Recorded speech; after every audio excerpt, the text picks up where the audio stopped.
spirit of life calling. Good afternoon. Hey, good afternoon, ladies and gentlemen, and welcome to Election Central.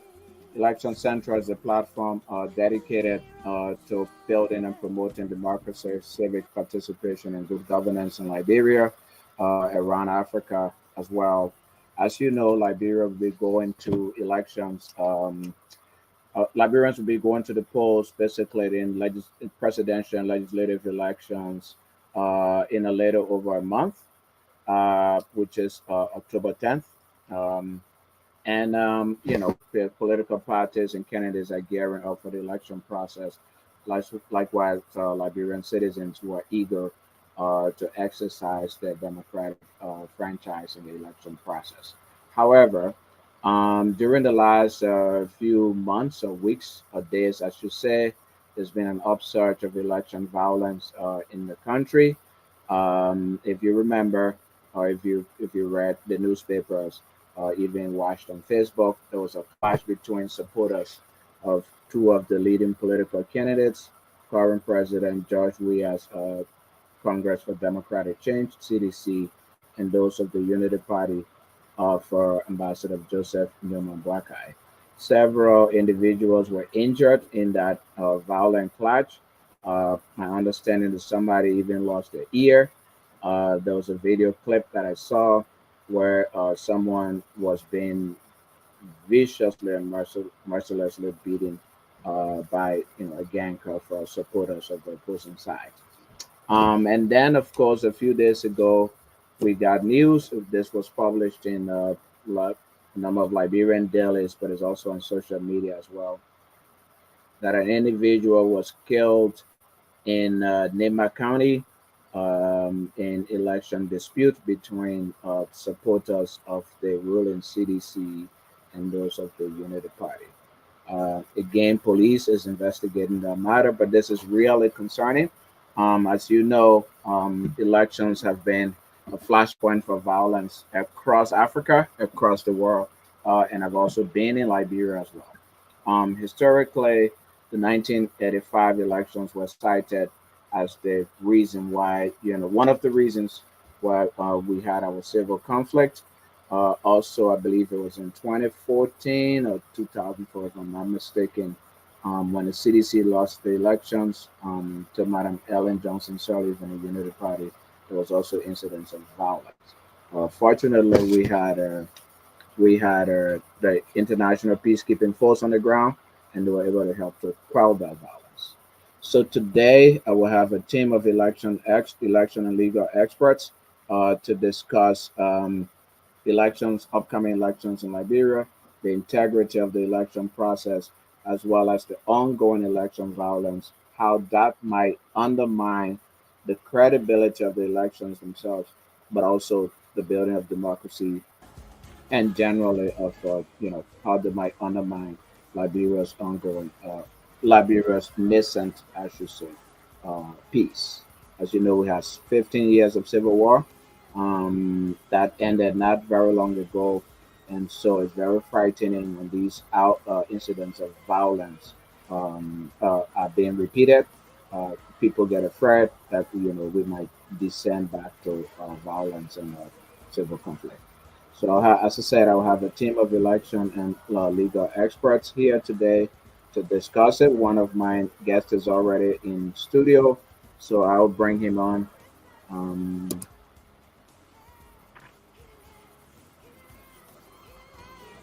Mr. Freeman, are you there? Yes, I'm here. Are you hearing me? Okay, I'm hearing you now. Welcome, welcome, Thank you. welcome. Yeah. Uh, so, Mr. Senator Freeman worked with the Liberia Elections Commission, and I'll give him an opportunity. He's an election expert, and I'll give him an opportunity to introduce himself, and then we can start our conversation on the election situation. Go ahead, Thank you, sir. Alfonso. Yeah, thank you, Alfonso, and the viewers out there. My name is Senesi Freeman. Um, I come to this platform with more than 2 decades of progressive work experience. as in democracy and elections, working first with an international USAID support technical program that supported elections in Liberia from 2005. And then 2014, I, through competitive vetting process, I got recruited at the National Elections Commission as the head of civic and voter education. I served in that role as director, and then later on, I um, was transferred as the director for monitoring and evaluation until I, for personal and family reasons, relocated to the U.S. in 2019. But I have been still passionate about elections and electoral processes in Liberia. Oh, we seem to have lost your. We seem I to have lost my. lost. Okay, okay, you're back now. Okay, Hmm. all right. That is going to culminate into the 2023 legislative and presidential elections that is slated for October 10. So I'm elated to be on your platform.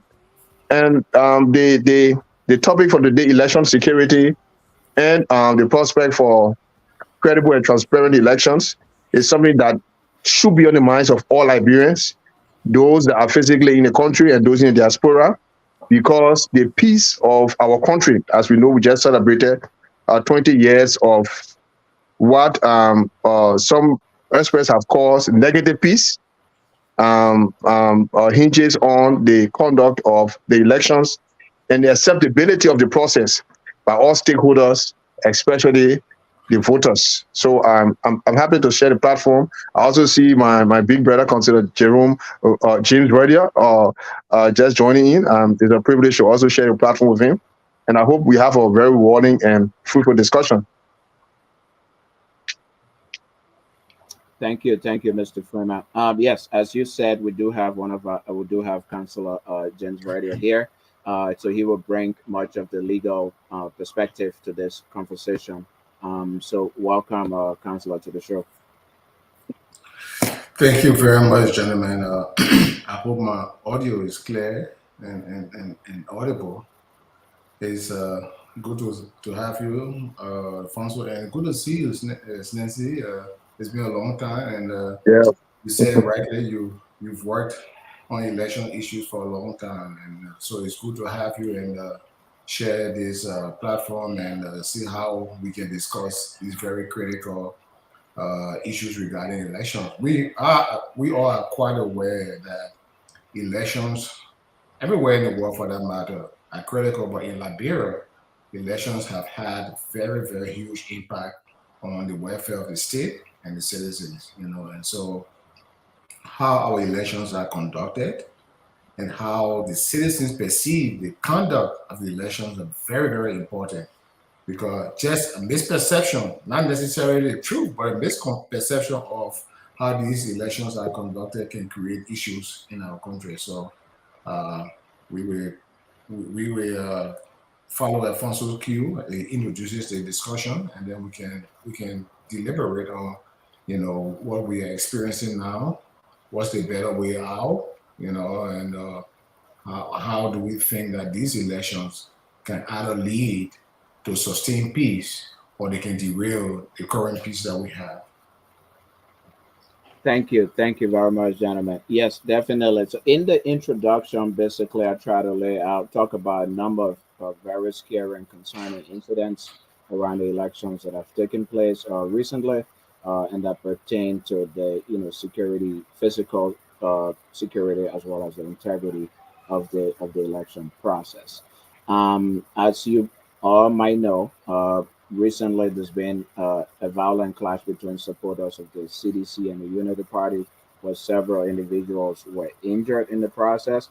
And I don't know if you heard that a few days ago, a young man, 23 or 20, 22 to 25 years old, was killed in Nimba County as a result of an election dispute between supporters of two opposing candidates. We do have Michael Rennie in the background. Want to see if he can turn his device audio mic on. It's not on. That's what the platform is telling me. So I will ask, I will support in the background to reach out to Mr. Rennie to turn on his mic so he can conversation. Yeah, but gentlemen, the question here is we're pushing very critical, as you all said, very critical elections in Liberia.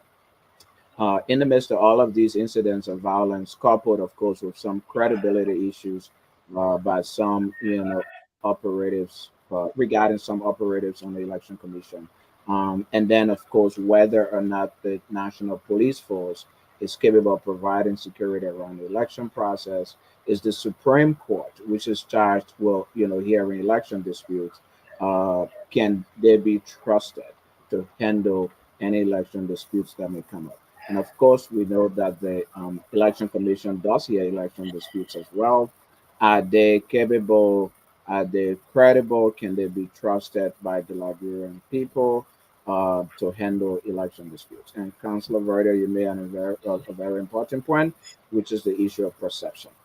It's not whether or not something happens, but how do people perceive things, especially when they don't see you as credible or when the process is not transparent. So I want to lead with this question. Can peace be maintained in Liberia if the upcoming presidential and legislative elections are not credible or are not seen to be so? What do you think?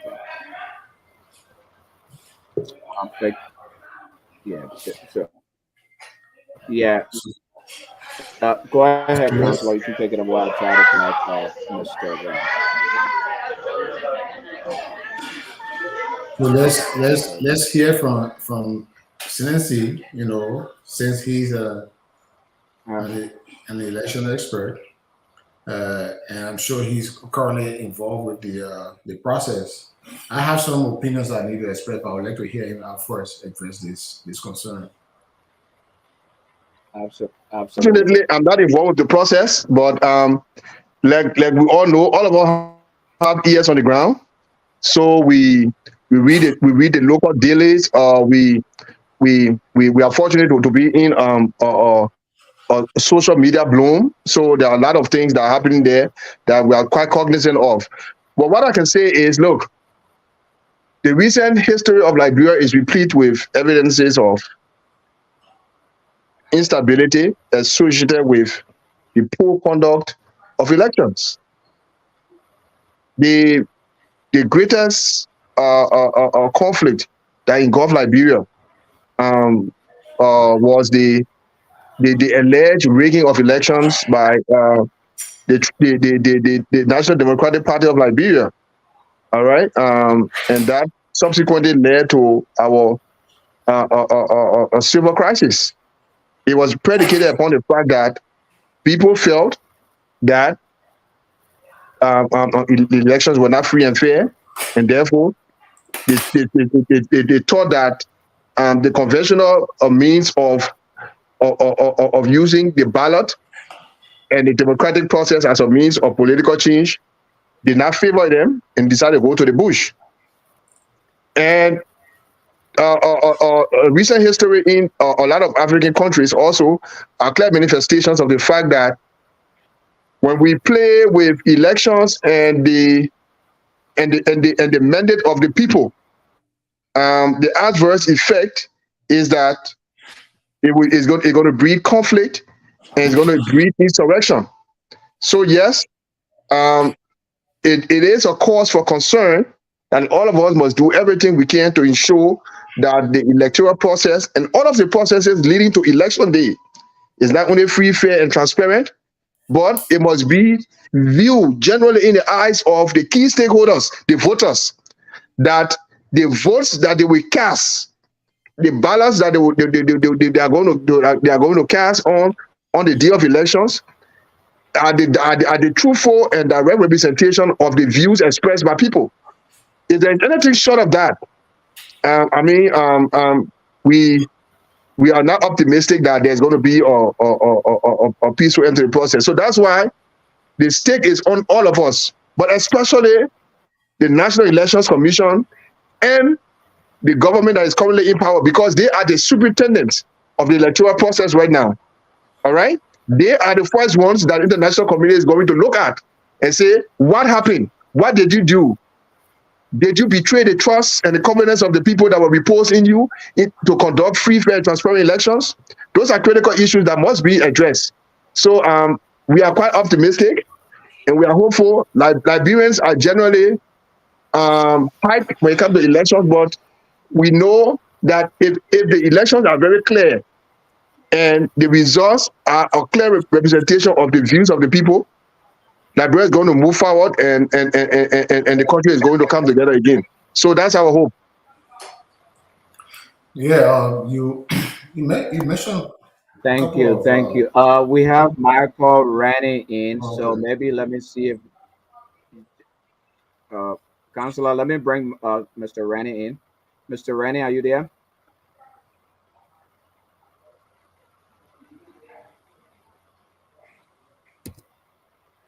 Can you hear me? All right, go ahead. Why add him? Add him.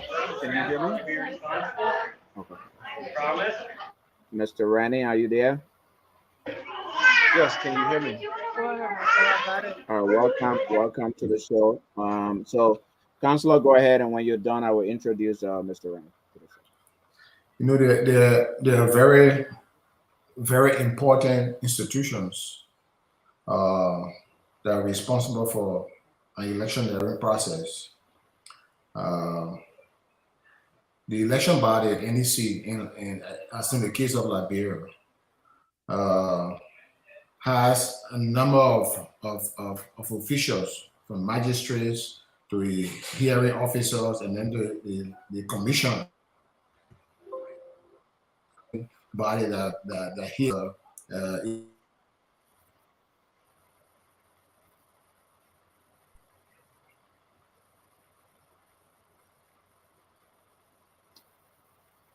Um, the reasons why but they are responsible for. They um, have the responsibility to determine, to investigate those conflicts and to resolve them amicably, actually to resolve them justicably. And that is why an election commission is considered an independent, integrity institutions. That is why the issue of tenure associated with commissioners are very important.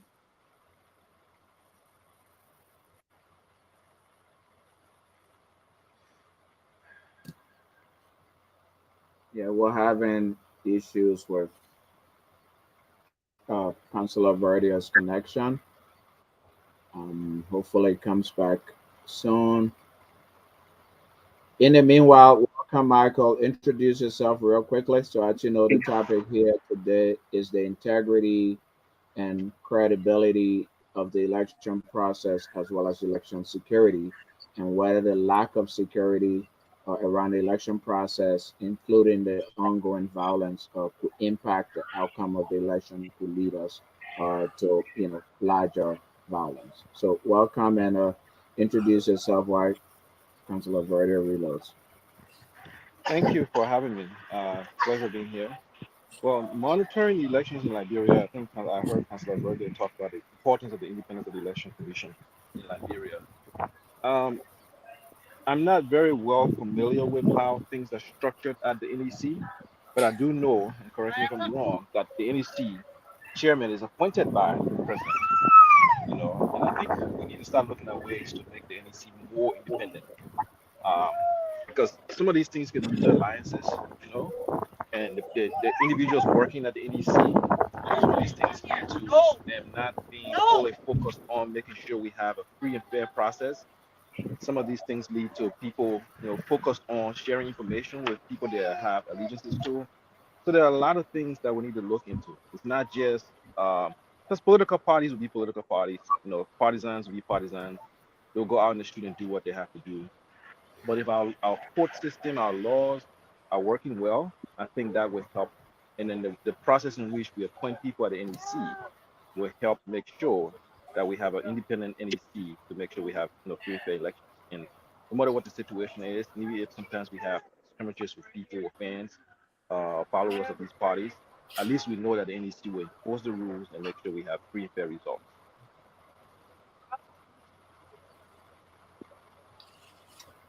Yeah, for some reason. Can you guys hear me? Okay, thank you, Michael. Yeah, Is that we're hearing you now. so? I've been talking all this time. You guys didn't hear me? I think we heard you. All right. Okay. I'm wondering Yeah, whether but I keep have sorry, something. Michael. We'll come back to you to it apparently because of your location. But Yeah. Councilor Verda, can you continue, please? Yeah, I'm sorry. I didn't even know at what point I went off. I think we're having some issue with internet connectivity. But I was just basically trying Yeah, yeah, to discuss the importance of these institutions associated with election matters. The election body itself, the courts, that's the Supreme Court and its subsidiary courts, and then the security apparatus in the country. They're very critical because in most cases, these are the institutions that intervene in the active election process why elections are being held. For example, if there are complaints initially, you will have an election magistrate or you have a hearing officer, and then later on it goes to the board of the election commission. They have to hear these matters. And then when there's an issue of violence and other things, security institutions have to intervene. The police, which they are very, very crucial to the process because they have to intervene if they are posted along at different polling centers then to provide security. Now, how they perceive their role in terms of providing security for elections are very important. Uh, the police normally are seen as people who are supposed to be protecting officials of government.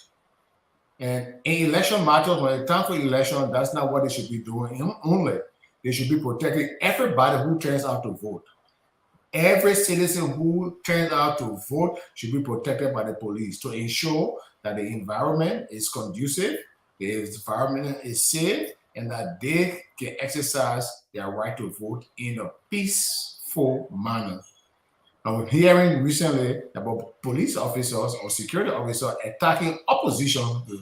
That is not their role. They are supposed to provide a safe environment for all political parties and all electors and voters who campaign, all campaigners. Everybody should be protected by the police, and that's very important because the minute they don't do that, then definitely they are perceived as taking sides.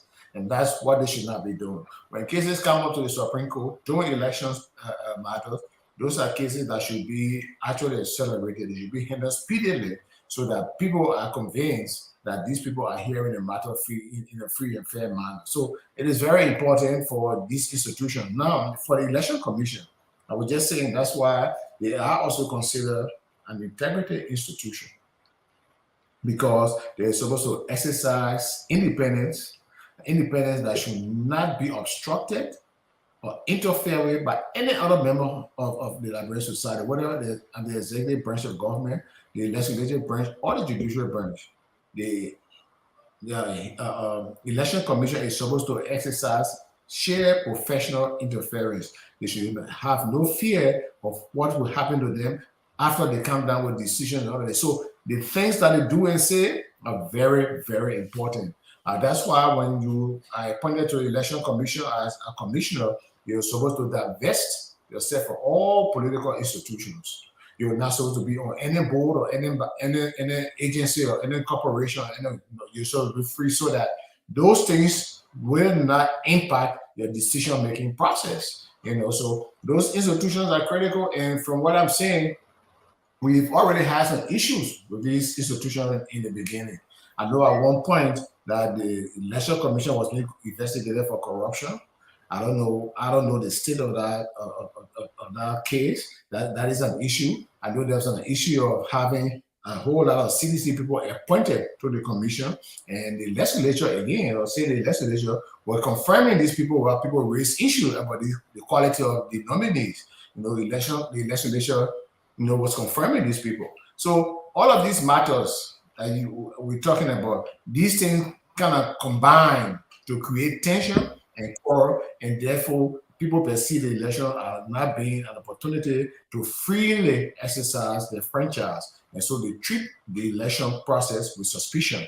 When that happens, authorities need to do much more to reduce the level of suspicion amongst the people by making sure these clashes don't occur and making sure these officials, like for example, I'm not saying there's something that was around public social media saying there's an election vehicle, election commission vehicle, with somebody standing there and posting or taking down a post of another opposition party. The election commission vehicle cannot be used for something like that. I understand there has been some investigation. I think they did not determine that that thing is fake. But again, the perception that a picture like that it creates can lead to problems. So hosting election in any country is not no small job, because it has huge security implication. And all of those who are responsible for many of these different positions, whether it's at the Supreme Court or the Superior Court, whether it's in the legislature or whether it's a hearing officer at the Election Commission or a magistrate, we have to make sure that we observe due diligence when we do these things, because any little thing can spark conflict. Definitely, definitely. No, you guys make really important points about the integrity and credibility of the election commission has been very central to first of all the elections being actually free, fair, and transparent, and B people perceiving them to be so. I think these are really critical issues.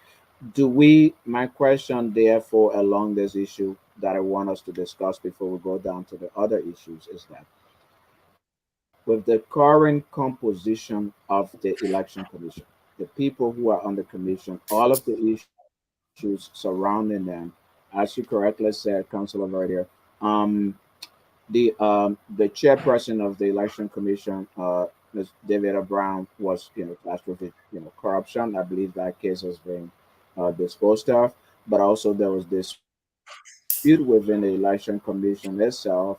One of the commissioners who, for some reason, was charged with supervising the upcoming election process, Flores Sayer, was accused by Ms. David Brown of inserting over $2 million in the commission's budget without her knowledge and the knowledge of other commissioners. And so there was that dispute amongst the members of the commission.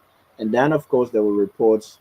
I think this employee was also terminated by the election commission. But there were reports of this employee of the election commission who was working on voter registration, communicating with the chairman of the ruling CDC to transport people to where she was doing registration so they can get registered on behalf of the CDC. With all of these issues, can we trust that this commission is credible enough to hold free, fair, democratic elections in Liberia? Yeah.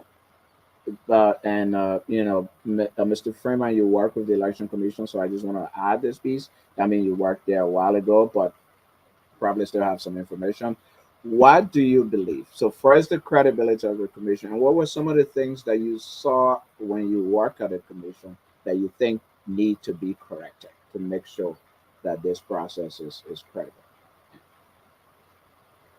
Well, I must say that all of the colleagues that are currently members of the Board of Commissioners are colleagues that I worked with for many years. So I can say with um, that they are credible, and indeed they have a mandate to deliver free, fair, and transparent elections, and I hold them equally accountable that they are going to do what is required of them as per their constitutional mandate. Um, whether there are personal reservations as to um, um, individual members' ability to conduct elections. I uh, I of the view that until there are clear instances of biases or infringement of the trust that have been giving them, I still hold them to the view that they will conduct the process transparently. But the point I want to raise is that, you see, elections is a human endeavor situation. It's like you're playing a football game, right? The two teams want to do everything they can, knowing what the rules are, uh, so that one team can outsmart the other and what have you. And that is where the whole issue about the linesmen and the referees and everything come in. But for the sake of the elections and the way the election process is structured, it's important that whether opposition or the ruling party, all candidates in the process must ensure that they scrupulously observe every aspect of the electoral process. And the first way to do it is they must be knowledgeable about all of the different processes. For example, if you have to go into election day and you do not have the slightest idea as to what are the processes for polling and counting of the ballots, then you are in for a serious mistake.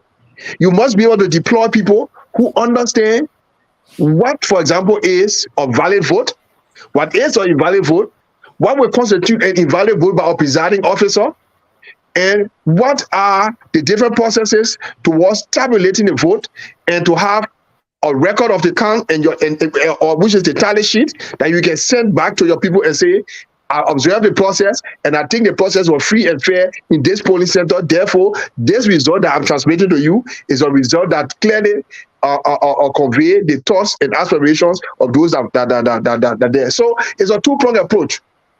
The NEC is there to do this work, but it must be policed, they must be observed, they must be monitored scrupulously by civil society, by the media, but most especially those who are contesting in the process as candidates and political parties. That's it. That's, for me, that is the buffer. I mean, other places, the people have clear institutional framework, but for Liberia, in as much as we have the laws and what have you, and the fact that you do not know the third level of people who the NEC will employ as a polling staff. They may have different political persuasions, they may have different interests and what have you. So to serve as a buffer to ensure that the process is credible, the onus is largely, for me, on the opposition political parties to do what they can to ensure that they are able to monitor like, for example, the statistics indicate that there are going to be 2,080 polling precincts. In all of those 2,080 polling precincts, there's going to be 5,890 polling places. So, to get a fair estimate of what it entails, is that you must be able to have people in each of these 5,890 polling centers, so that you can have a fair assessment of what the processes are and what the people and what will happen on election day. Up to the time the votes are tabulated and the results transmitted to the Elections Commission. Thank you. So I'll repeat the question, and Michael, maybe you can go. Just your own assessment, and based upon things that are happening in the country, uh, should the Liberian people have confidence that the composition of the current composition of the election commission is capable and credible to deliver free, fair, democratic elections in Liberia? Well, I think the Liberian people should always question, because remember, these are humans that are leading the seat, and it doesn't matter how qualified they are, they still have that human tendency to be loyal to certain things.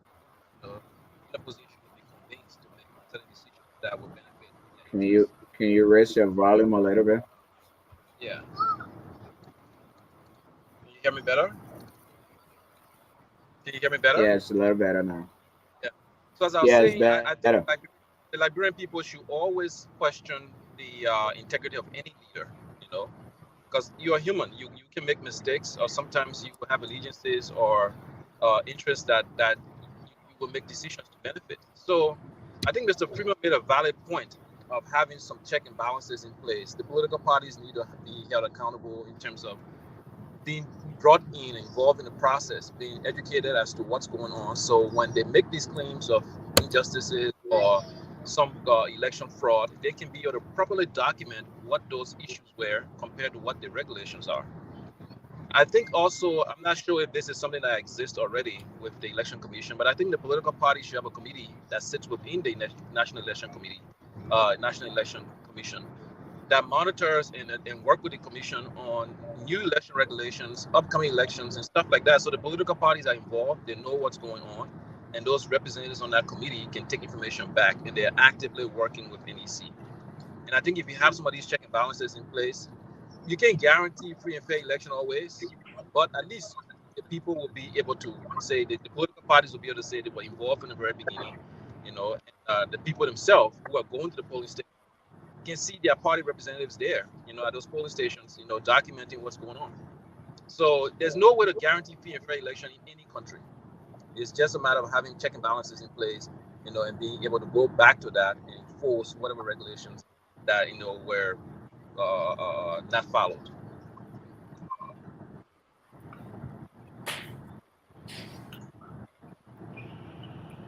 I think Been a let, lot let of me just, technical issues Alfonso, here, let me guys. just There's a come lot in. of glitches and a lot of technical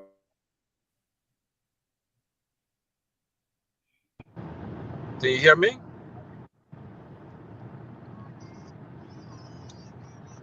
We hear you. We got Yeah, you, Michael. yeah. We So that heard was what you said. my point.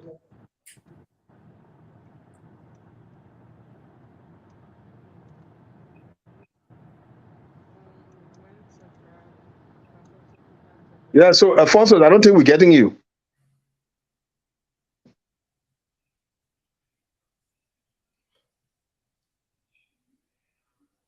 Alfonso, your microphone is on mute.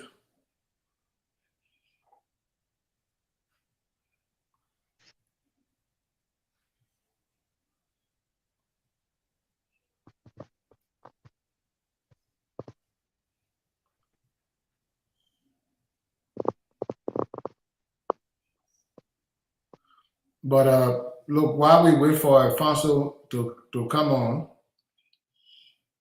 uh, I would just like to opine that given the different events that have occurred over the last couple of years involving the election commission, an issue of credibility has been created.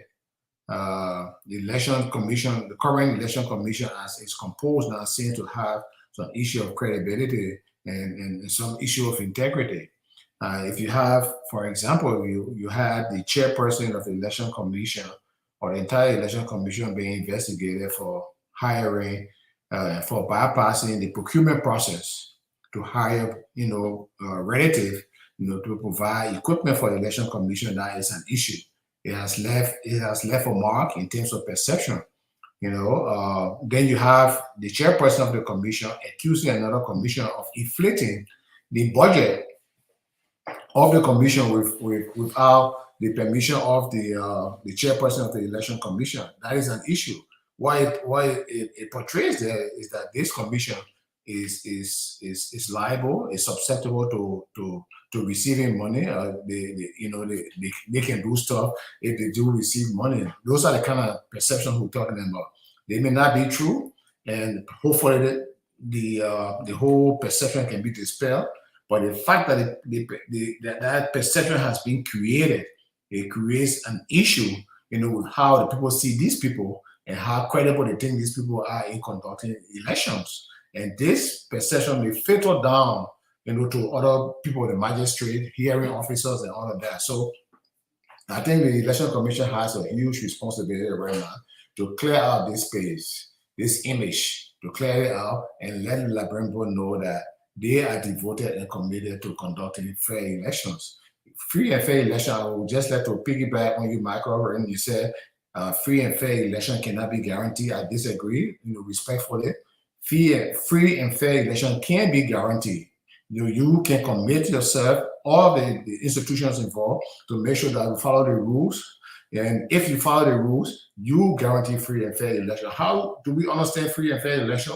When an incident occurs, how speedily it is investigated, how transparent is the investigation, the hearing. Those are the things that guarantee free and fair election. It doesn't mean there will not be disputes. There will be disputes. Maybe people will not agree with certain things. But how are those disputes addressed?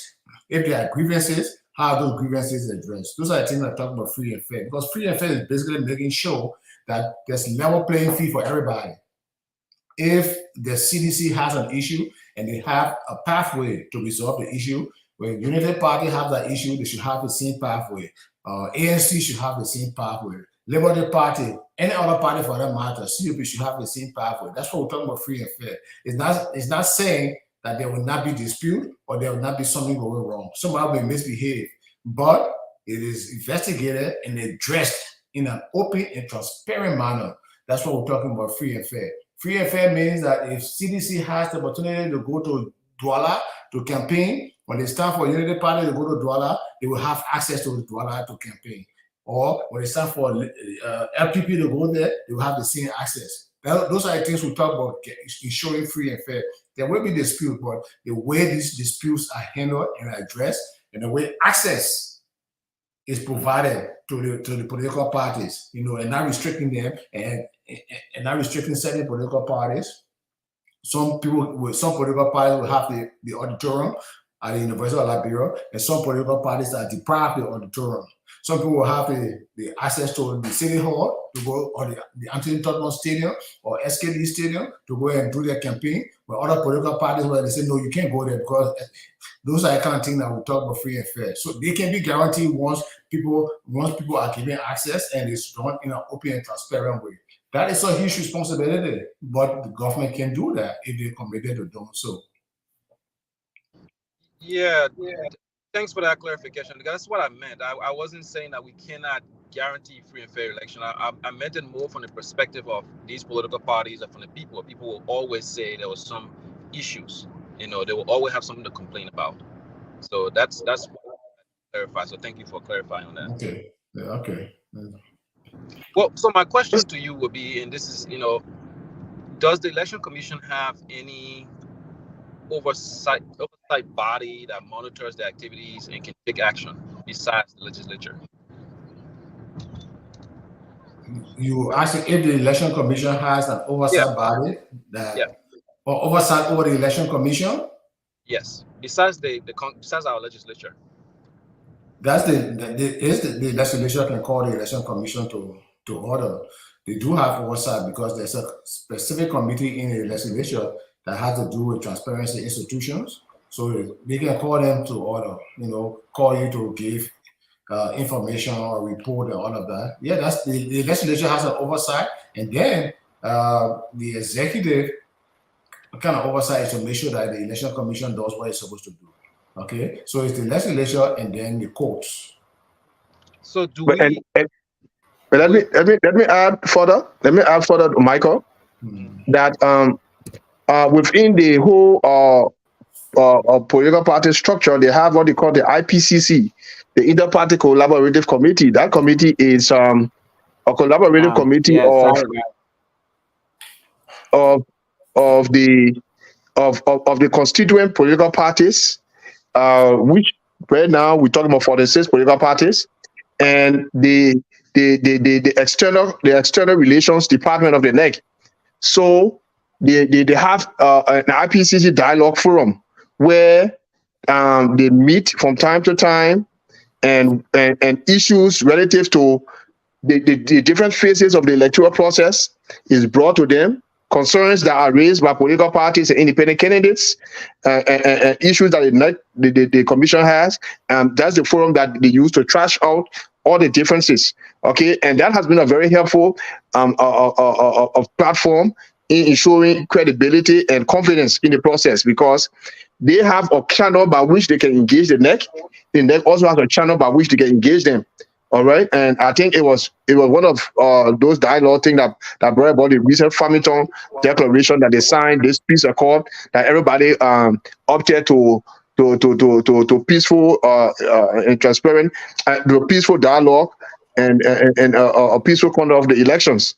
All right, and after that there have been, I think, 2 or 3 other consultative discussions where political parties here at the highest level, the president, the Senate Bureau of most of the leading political parties have been in gatherings where there have been more formal discussion, especially before the campaign and even after the campaign started.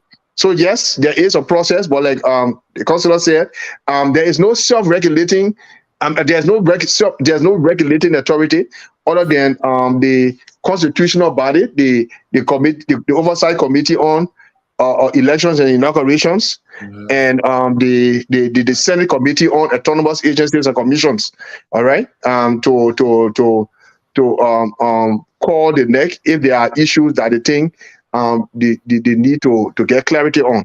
But other than that, the NEC is largely a self-regulating institution and that is why they are perceived to be an integrity institution, and they're given tenure because the hope is that they do what is ascribed to them based on the law and based on all of the guiding precepts, including regulations and other protocols that are put in place to ensure free and fair elections in Liberia.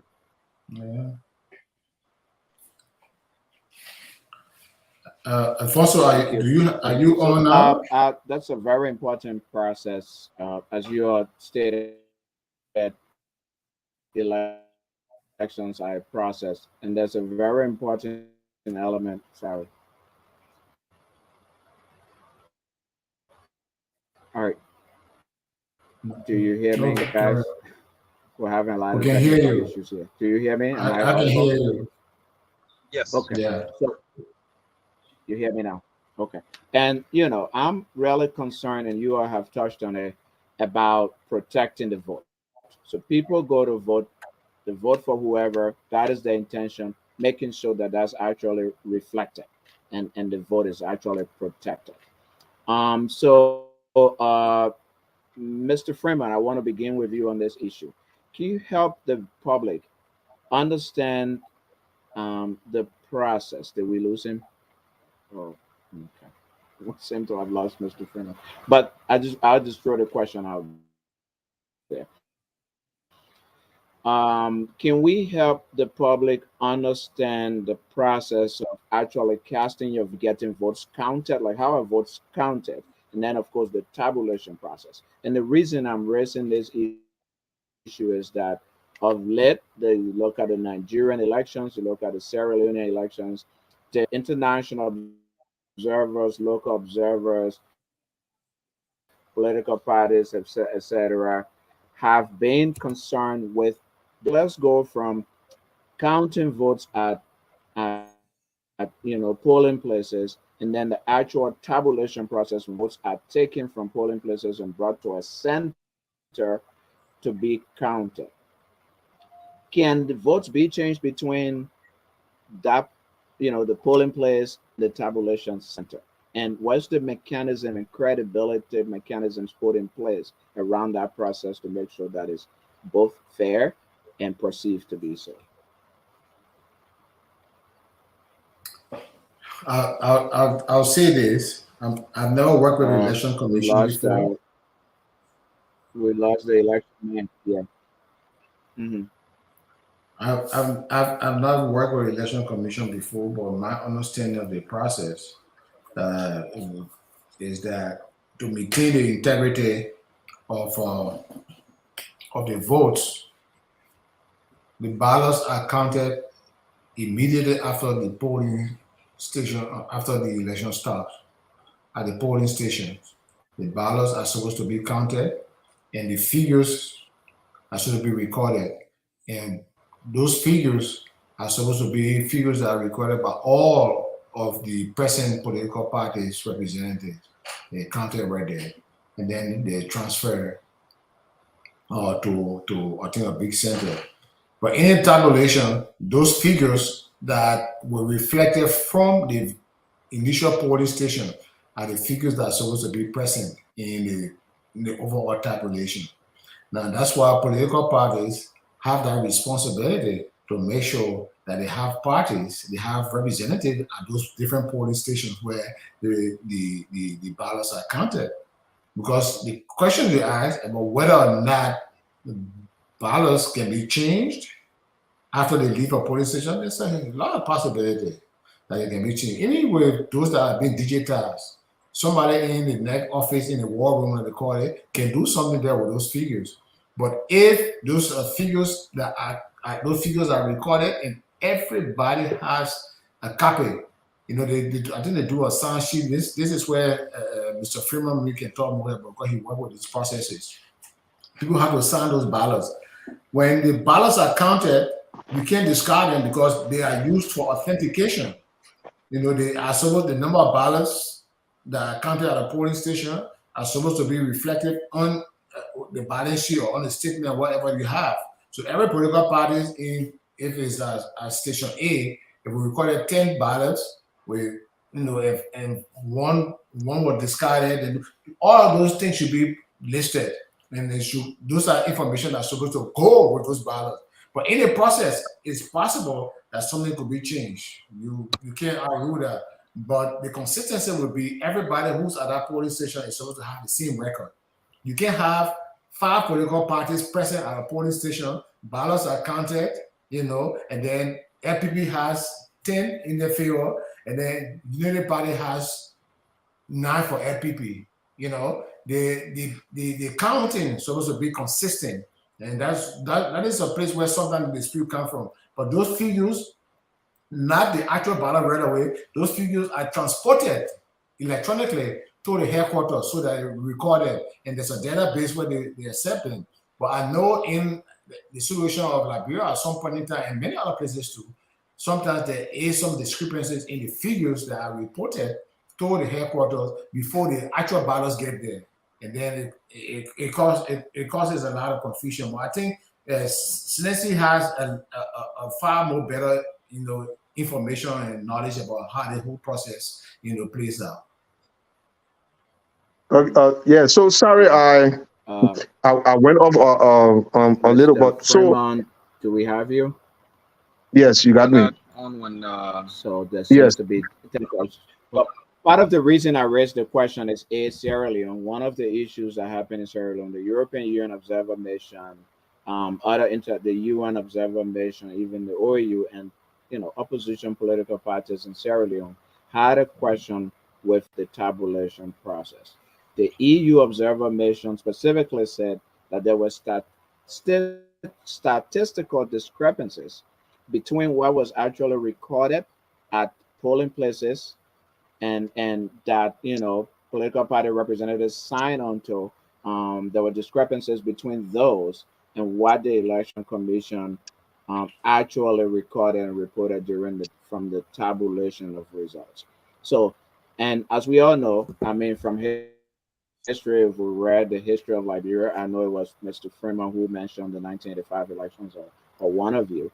There was this counting, and then there was a commission that was set up to go to the Unity Conference Center to tabulate the exactly. votes, and there was also discrepancies as well.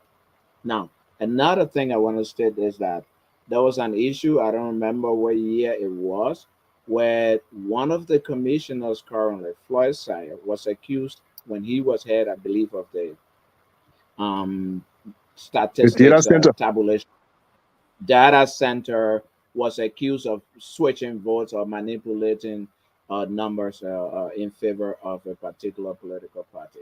With all of these, um, what's the credibility factor? What are the guarantees that these that can be put into place to ensure that all of these examples that are being given we are aware or are guarded against, so that do not happen, so that we can have free, fair, and credit.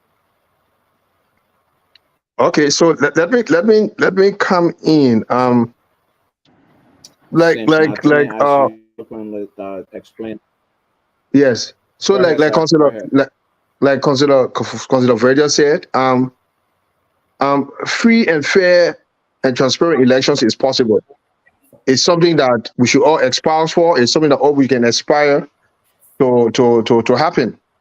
But the NEC as an institution, through its through its processes and procedures, have already put in place safeguards to ensure the credibility of the process. So the first thing is this: each polling each polling place has the maximum number of 500 voters assigned to a polling place. But most times, the NEC allocate voters between 300 to 400 maximum. It's not more than 400 will be at a polling place. But the NEC distribute 500 ballot papers to each of the polling centers. And each of the ballots that are sent to the polling centers are also subjected to what we call serial number.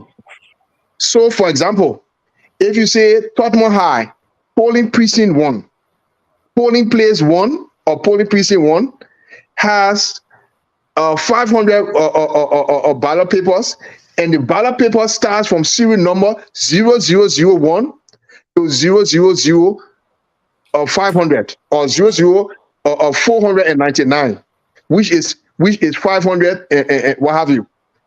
Now, what they do is that in each of the ballot boxes that goes to that polling center, that serial number that is there is put within there, because with all of the documents that constitute what they call the record of the count, it is put in that empty ballot box, and it is sealed.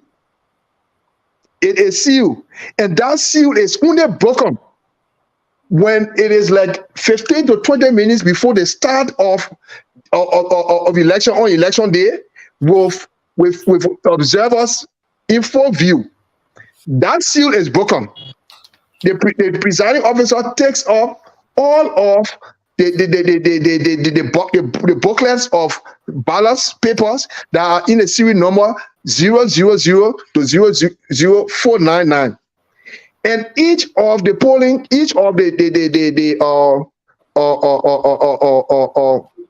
party representatives see the physical ballot papers with the serial number, and they are required to record them down. So, say for example, during the whole day of the process, one polling staff say, look, this man went behind there and he had an extra ballot paper and he brought it from outside. Now, what the presiding officer has the legal authority to do right there is to look at that ballot paper and see if that ballot paper corresponds with the serial numbers of the ballot papers that were assigned to that polling station. Now, why that can only be done when you have people who are knowledgeable as party representatives. So if they do not have the slightest idea about these kind of things, or say for example, they come at the center maybe 30 minutes after the poll has started, and they do not even know what constitutes the total number of or serial number of the ballot papers for that particular center, that is already an issue. Okay. Now, at the end of the process, at the end of the day, what the first thing they do is that they go and do a record again of the total number of serial numbers of the ballot, of those that were used, those that were unused, those that were spoiled, all right, and what have you, and get a total and see if the total accumulate to 500 before they start the counting a polling process. I just want to give you a quick statistics that a lot of people are not even cognizant of, even as I observe the electoral process. In the 2017 elections, all right, in the 2017 elections, we have 5.4% of the total valid votes that were cast were invalid votes. In other words, 5.4% of the votes that people went to go cast. Wait for him to come back. Excuse me? Go ahead. Go ahead. All right. So 5.4% of the votes that were cast Michael, were do you hear considered me? as invalid votes. And guess what? There were only 5 candidates that exceeded that 5%. The CDC, the UP, the Liberty Party, the MDR, and the ANC. Well, yeah, Mr. All Freeman, other if you hear parties. me, guys, again, there's a lot of technical glitches in here, so it's really unfortunate. Mr. Senator Freeman is frozen, so let's hope he's able to make it back. In the meantime, I believe we've kind of put in sufficient time. I hope we can discuss. Okay. I hope we can discuss this topic again because I think it's really critical going forward. So it might actually be my system that's causing this problem. That's the text message. Oh, okay. So I'm told he's not frozen. I'm the I one. think, Alfonso, I Okay. think he was forcing from your end, but from his end, he was not forcing because we're hearing him. Okay. Yeah, we were Oh, hearing Mr. very Freeman. good. Sorry. Go ahead. Go ahead. Go ahead. Then. Okay. Go ahead. Sorry. I'm sorry. Go ahead. Sorry. No, so now that you mention it, Senesi is actually frozen now. You jinxed him. Continue, Mr. Freeman. You jinx him. I jinx him, right? Yeah. Oh my But he God. was Okay. basically trying to he was telling us about I'm the so whole sorry. process, and I think that's good information. Like he mentioned that if you are a poll watcher for Yes. any political institution and you don't know the process, you don't know what it entails in terms of the ballot and to know the number of ballots that will be at that polling center or that polling precinct, it's going to be difficult for you to monitor what happened. So political parties also have that responsibility to make sure their poll watchers are actually trained and are cognizant of the number of ballots that are going to the particular station or polling center that they're going to. That's the only way you can monitor it. And this responsibility we're talking about free and fair election is not just on the NEC, and it's also on the political parties as well as the voters. We are expected to behave in certain ways. We are expected to respect the process. We are expected to train our poll watchers, and we expect our poll watchers to go out to those polling centers and actually stay there and monitor. But some poll watchers, if this polling center opens at 8 o'clock, and you have a poll watcher coming in at 3 p.m. to do poll watching, when they're feeling accrediting people and all of that, how is he or she is supposed to actually monitor and report back to the political institution? That causes another problem because the perception is already critical. So it's a very big responsibility that all of us as citizens and as officials of government at different institutions have to make sure that we enjoy free and fair elections. Yeah, I think part of this too is the fact that our political parties, like Councilor Verdia said, That's an they are excellent putting point. Go people ahead, Michael. who are not necessarily responsible enough, and that comes down to the fact that most of these political parties are not established institutions. They don't have, they're led by individuals, and they're not well ran. So as a result, you have people. They're not making sure that people are trained well.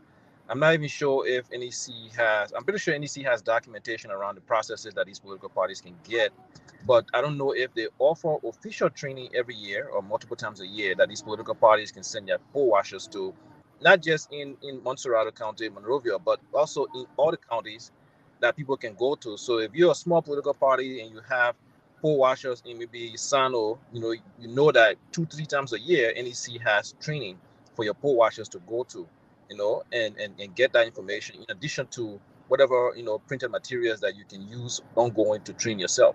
So, and these political parties don't have the money, they don't have the resources. We have 46 parties.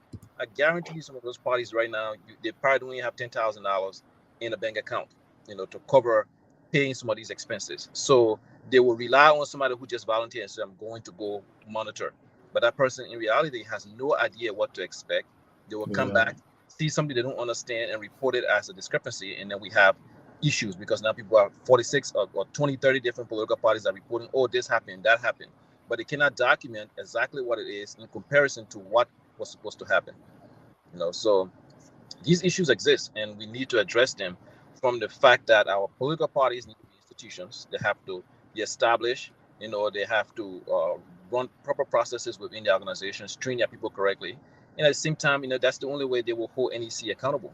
But you cannot be incompetent yourself, and no disrespect to any of the political parties, but you cannot be having issues internally, not running yourself correctly, and then you want to hold somebody else accountable, because you won't even know what to ask them, what you expect of them.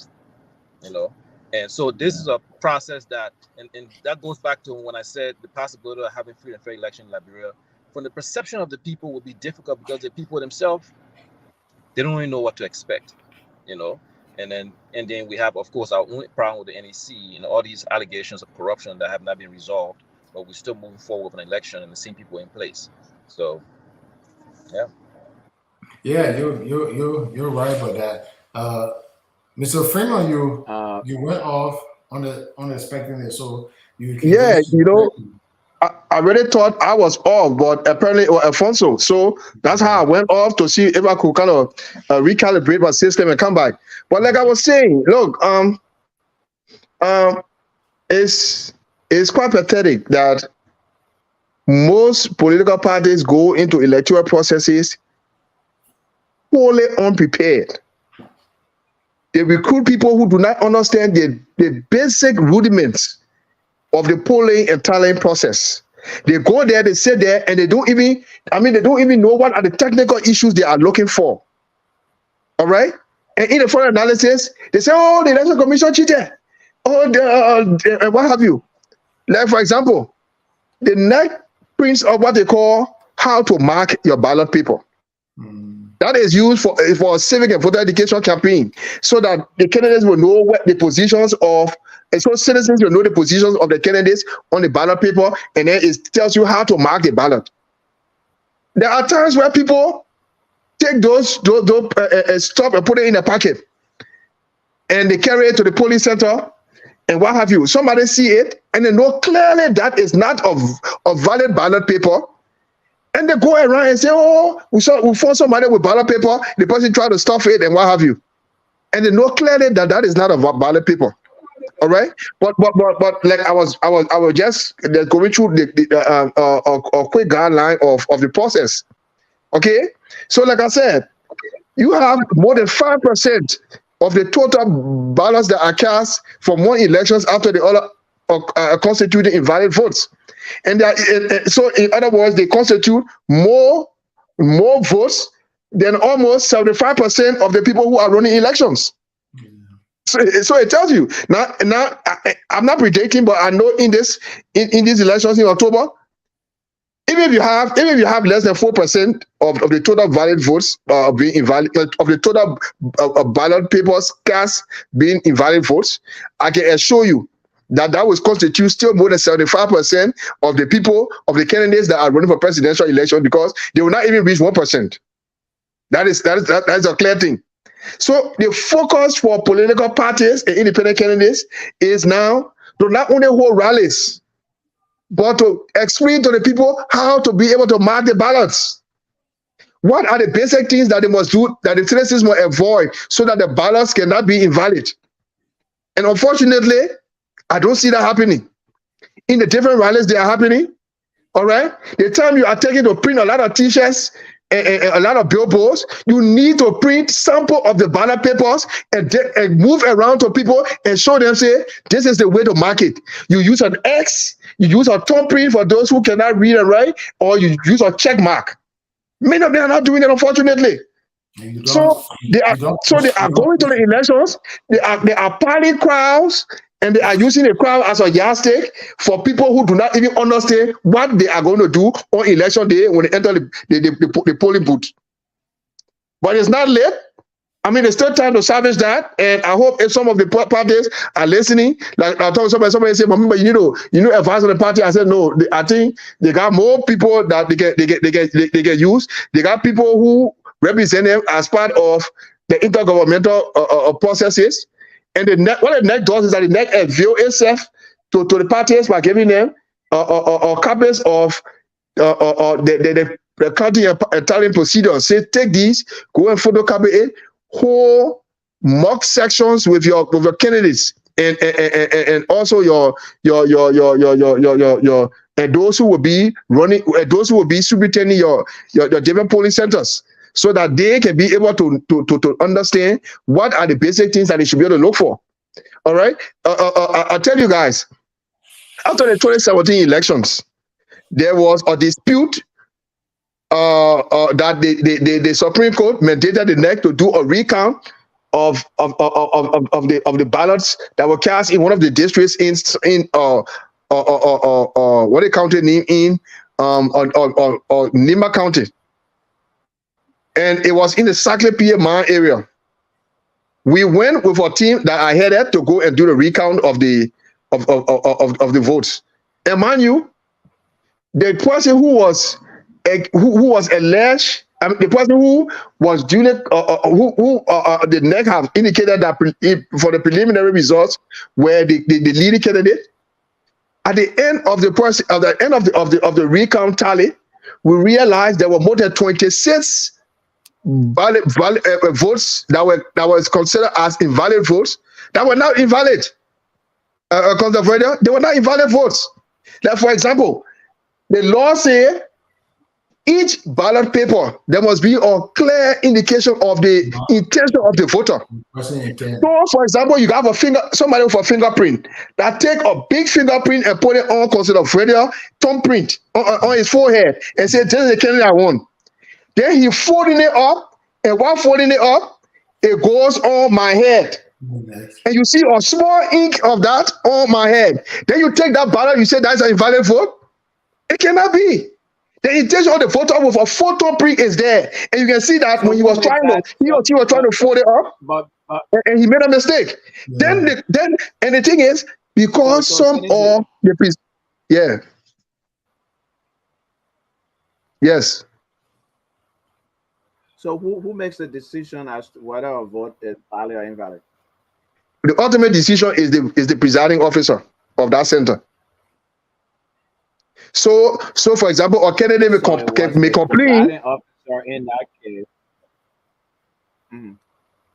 Yeah. So what happened was when we went to, because the thing is that when the Supreme Court mandates the Elections Commission to do a recount, now it is strictly technicians at the higher level that is going to go do that now. It's not going to be presiding officers and those kind of people. Though we are cognizant of who the presiding officers are, all right, in the area, and there are some we usually keep them around. We normally invite them to sit there so that they can see the process, all right, and what have you. But the thing about it, in most instances, it is still rejected by the candidate that have already considered himself as the winner based on the first process. Yeah. Because you say, oh, the people came, the party who lost gave them money, and they came here and they changed our votes. Yeah. All right, that's what happened. Okay. For example, somebody put a check mark, and the check mark of the V is in the middle of a particular candidate, but then it goes across the other line. Small of it go across the other line to the other ballot, to the other side. Then you say like invalid vote. How is that possible? Okay, so those kind of small things. Yeah, go ahead. In the tabulation process, during tabulation, does the Election Commission look at votes individually from polling places to determine, for example, whether or not a ballot or a vote that was declared invalid is actually valid, such that during the tabulation process, let's say 5 votes were determined invalid from Saclay PA. But while you're tabulating, you see, no, this is valid. Exactly the examples that you gave. You then, in the tabulation process, make that determination and include those votes as valid votes. You do that, wouldn't conflict with the votes coming from the polling place? No. So what happened is that at the end of the process, the record of count, all right, the record of count, there are five papers of the record of count. The two highest candidates from that particular polling center, they are giving copies of the record account. One of the record account is also posted at the entrance of the polling center. And two other ones are put in the ballot box and sealed up. That is sealed up. Okay, sorry. One is put in the ballot box and sealed up, and one is sent to the Elections Commission headquarters in the district or in the county to go through for the tallying process. So the assumption is that whatever is put on the board or on the wall, whatever is given to the two highest candidates of a particular polling center and what is submitted to the NEC, they are all the same.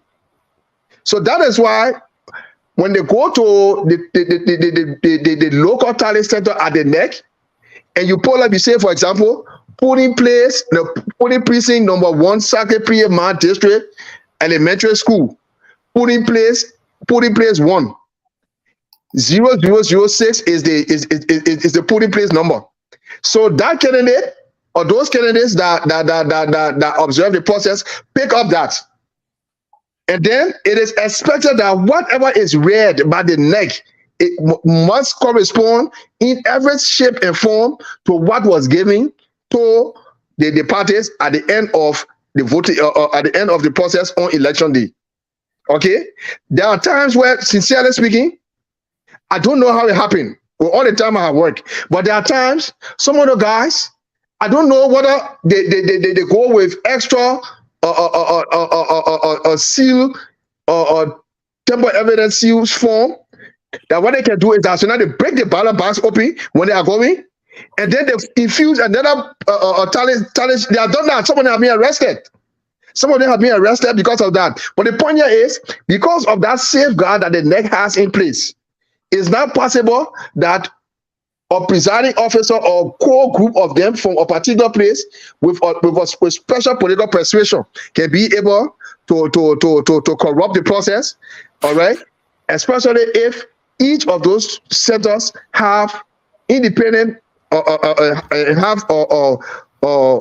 do you call it? Each of them have what the word to use? Sorry, each of them has observers that already have a copy of the results of those of the polls in each of those places. But the point I wanted to raise, Alfonso, is that due care needs to be taken.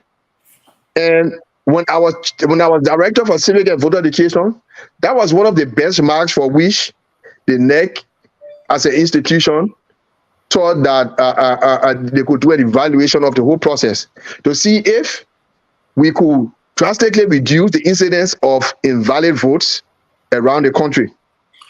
And surprisingly, the invalid votes were predominantly in the southeastern region, River G, Grand G there, Grand Crew. River Sales had the highest number of invalid votes. All right, then Bapolu bombing and what have you.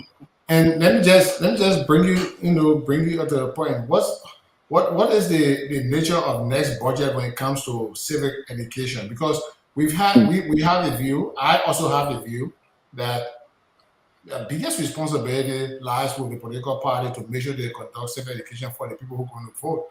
But the biggest responsibility is actually the government responsibility. So exactly, that resources should be given to NEC for NEC to ensure that there is a nationwide civic education regarding election matters and we're voting. Even though political parties have that responsibility too, because the people are going to be voting for them.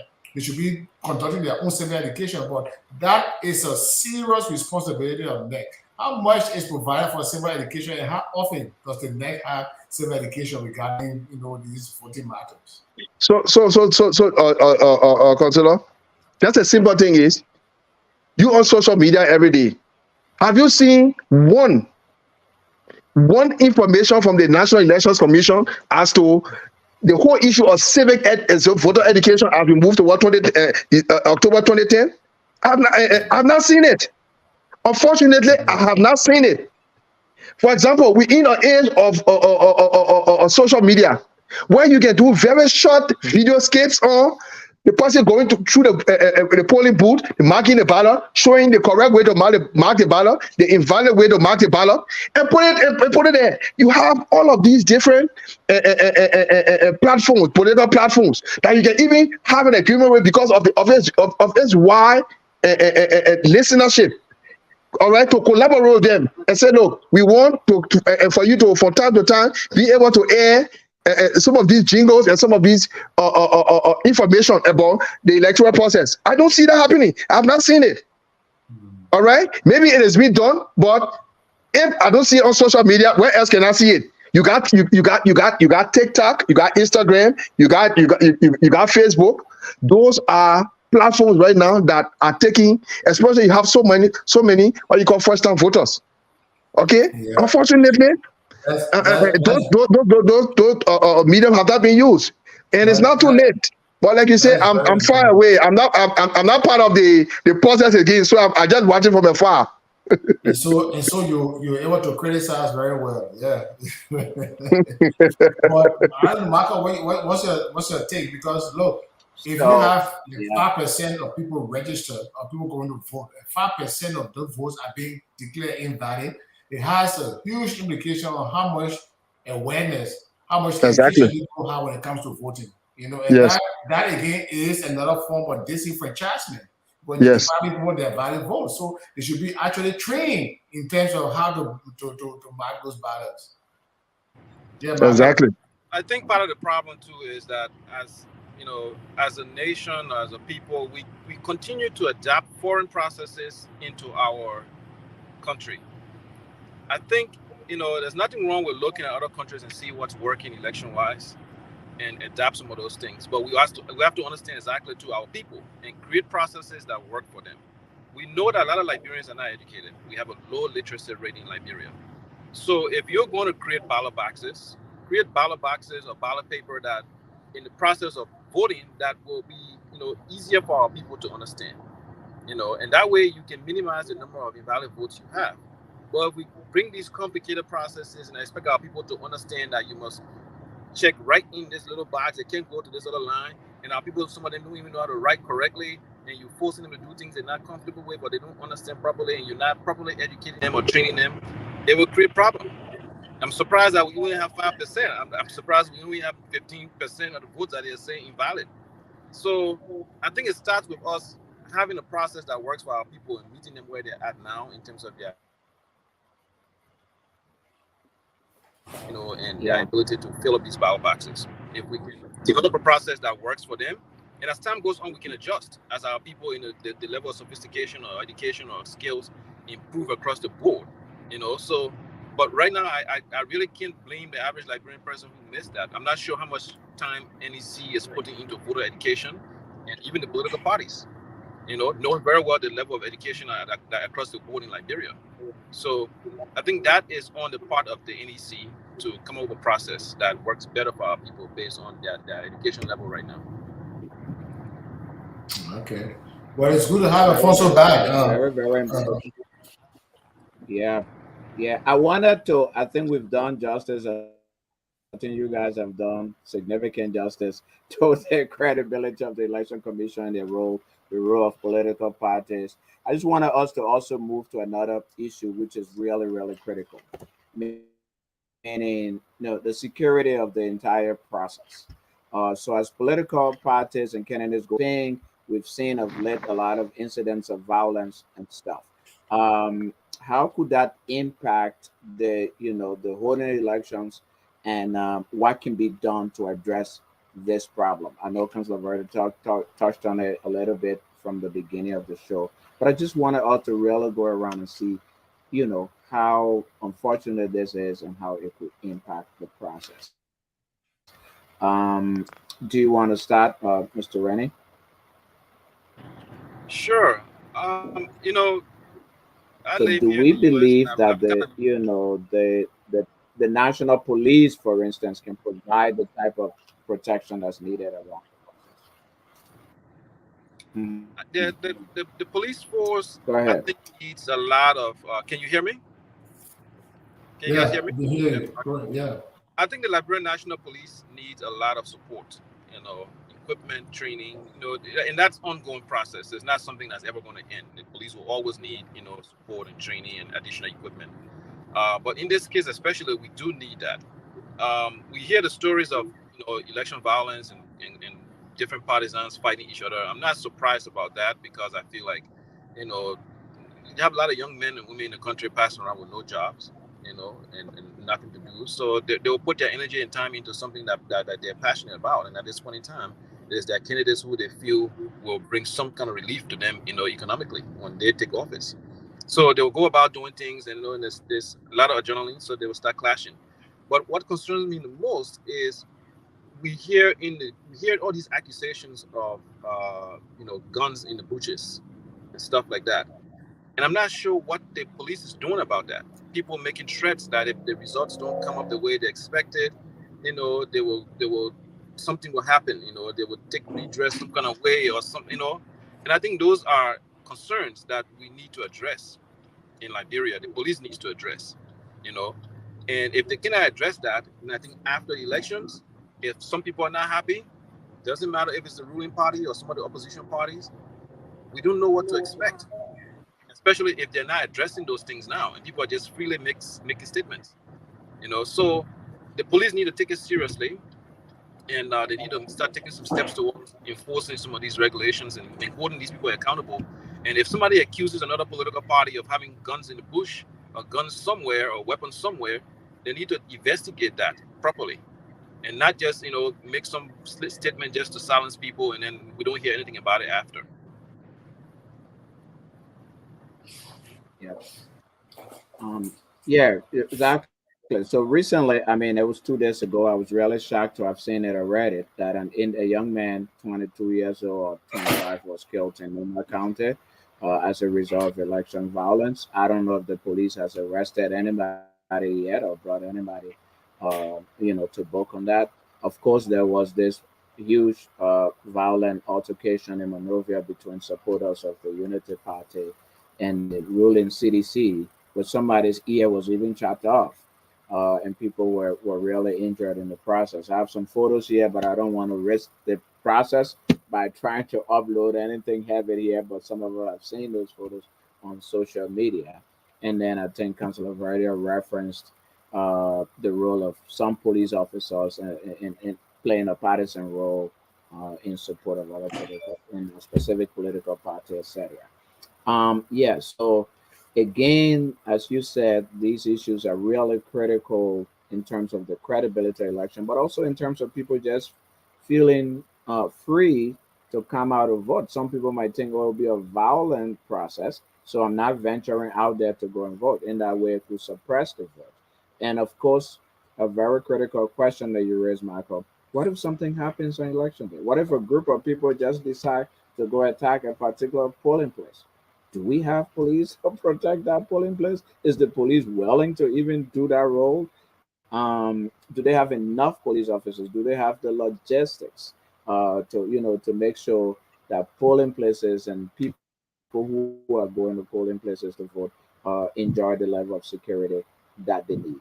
And the second element that I want you all to speak to is actually the judicial system being capable and willing to expeditiously, look into these issues and settle them as quickly as possible. We, I do not think we have Mr. Freeman on, so I'll just go to Councilor Verde with this. Well, like I said in the beginning, Mm. security forces play a very important role.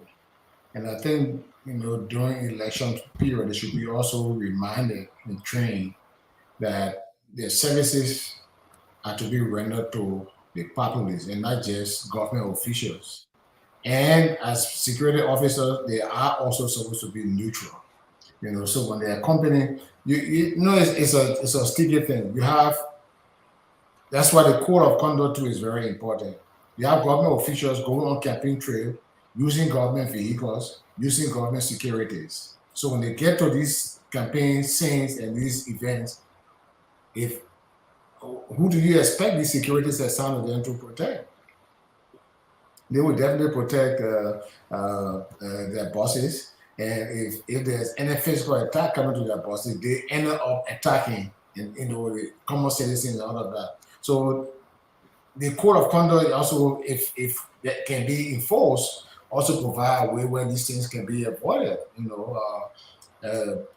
Public resources are not supposed to be used for individual campaign. Take, for example, look at the issue of the executive mansion website.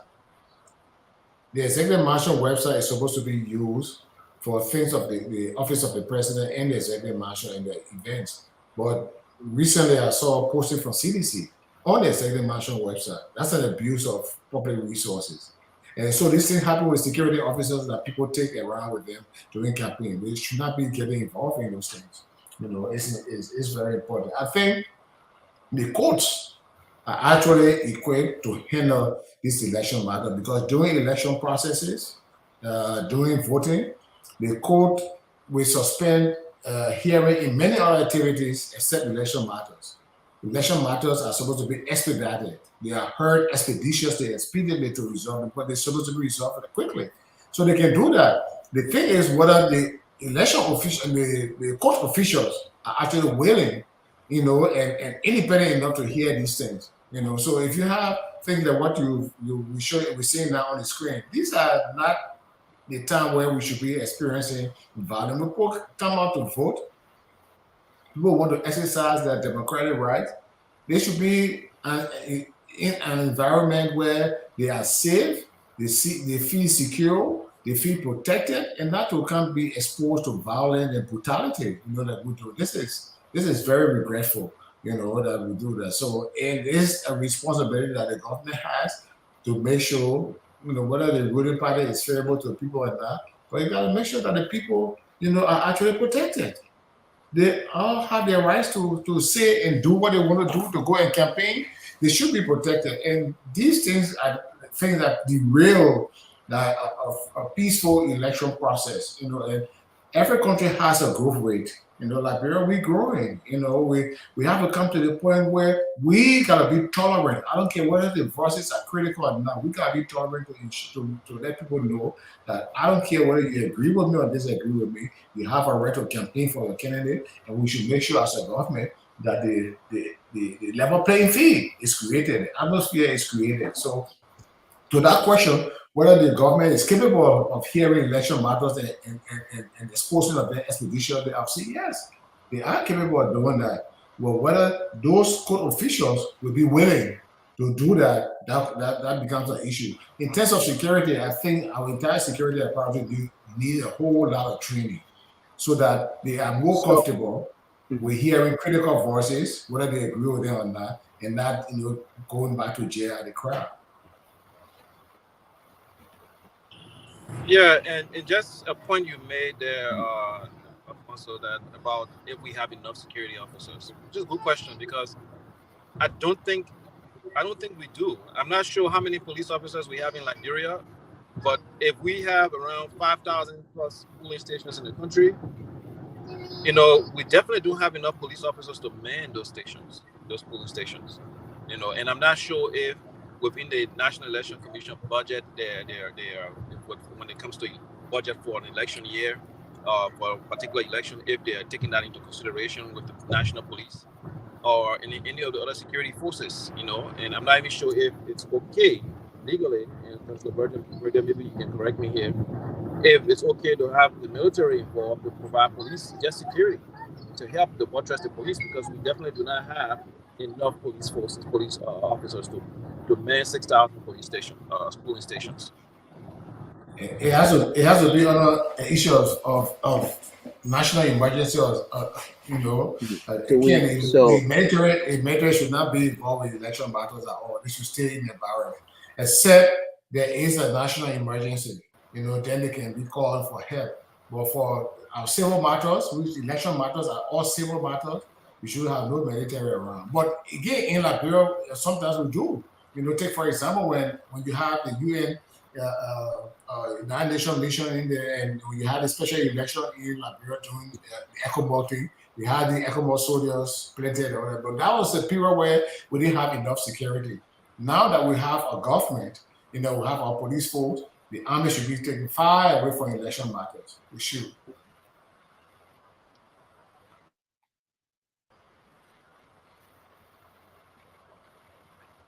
So my question is, do we even know that these incidents that we talk about, do we even know A, that the police has conducted any investigations, arrested anybody, and that the Justice Department has prosecuted anybody? And B, do we even know if the courts have looked into these election violence related incidents already? Because that's one of the things, right, Counselor, you refer to that. The I will looking start. into these matters and dealing with them and disposing of them speedily so that so that they serve as a deterrence. Yeah, you're right, but I will start with the B. So The do we B is know, does anybody know that? Yeah, yeah, okay. I was saying, Alfonso, I will start with the Sarah, B. The, go ahead. the B is the court will not go out and bring this matter. It got to be people who take the matter to the court. So the court will not go out and even though somebody in the court, the judge heard that there was a violence and somebody got injured, somebody got killed, or somebody got hurt. The judge is not going to tell people say go and bring the court so we can judge that. The police will have to bring those people to a court, or affected, aggrieved citizen will have to go to the court for redress. Then the court can hear those matters. But the important thing is the police. The police are supposed to step in immediately, conduct investigation, and ensure that people are arrested if their crime was committed. And that's where the change starts. The police have that very critical role to play. They must intervene to provide security and safety for everybody, and then make sure that they can apprehend those who are responsible for the violence, and then you take them to court. That's what they should be doing. Now, I've not heard about anybody going to court. If somebody lost their ear, I mean that is a grave crime, against anybody who is responsible for that. Aggravated assault. That person could be charged for many other things, being bodily harm and all of that, losing a part of your body. That's dismemberment. So that is a huge issue that the Mhm. police should be investigating, and somebody should be here responsible for that. But now, but I've not heard anything. Yeah. Yeah, I think we have a police force in Yeah. Liberia And then that there's this is incident under equipped and from under. Memba. Yeah. eh, Hello, Mm. can you hear me? We can hear you. We can hear Yeah, you. I was saying that we have a situation in Liberia where we have a police force that's not properly trained, not properly equipped, uh, don't have the necessary funding to just carry out regular police duties.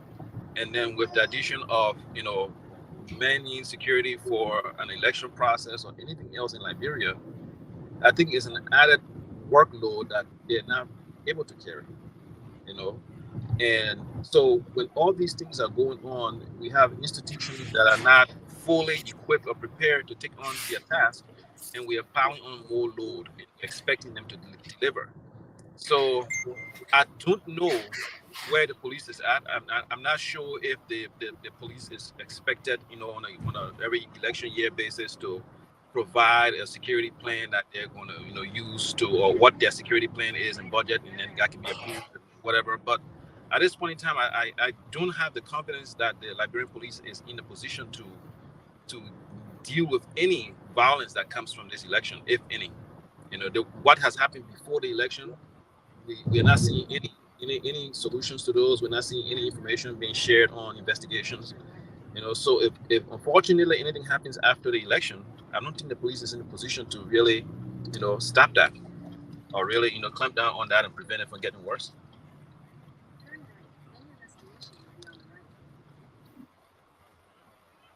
Yeah. Yeah.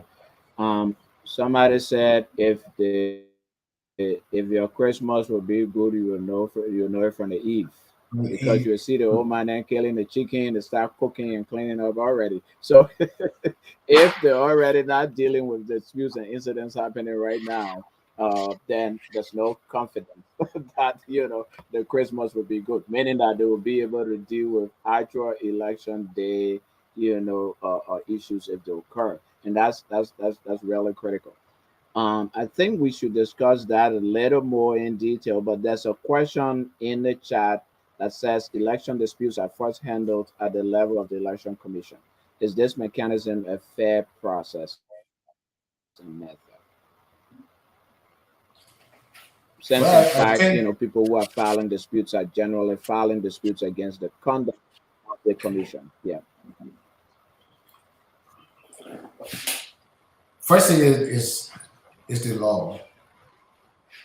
Uh, I don't think it's honorable to just see that as being unfair, because it's not everybody in the election commission that will be conducting or be involved in the in whatever the dispute is. So the election commission by law, it is that body that has the authority to conduct and oversee all election matters. So the first set of dispute, yes, should be disposed of by election commission. So you have election magistrates, you have hearing officers, then before going to the board of commissioners. And if you're not satisfied, if you still agree, then you go to the Supreme Court for this kind of matter. But I think in terms of disposing of those cases expeditiously, that is the only fair thing to do. The election commission, already has those different layers, of staff ready to deal with those matters. I think it's fair, because an election magistrate is not voting, he's not campaigning.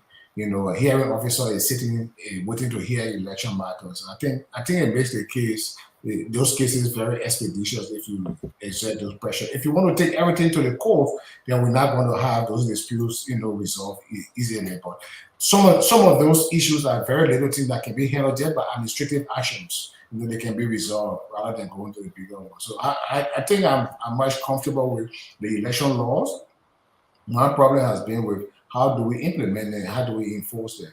But the election laws are quite adequate in terms of addressing these issues.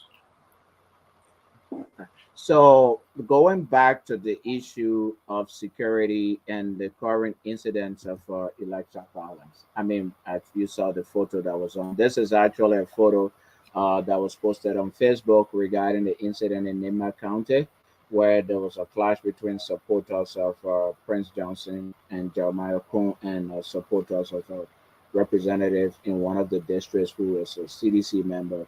And my understanding is that it was in this clash, it was during this clash that, somebody died. One person, not two. One person was killed in the process, which is really, really unfortunate that, we're already seeing deaths in the election process, and we haven't even gone to election day.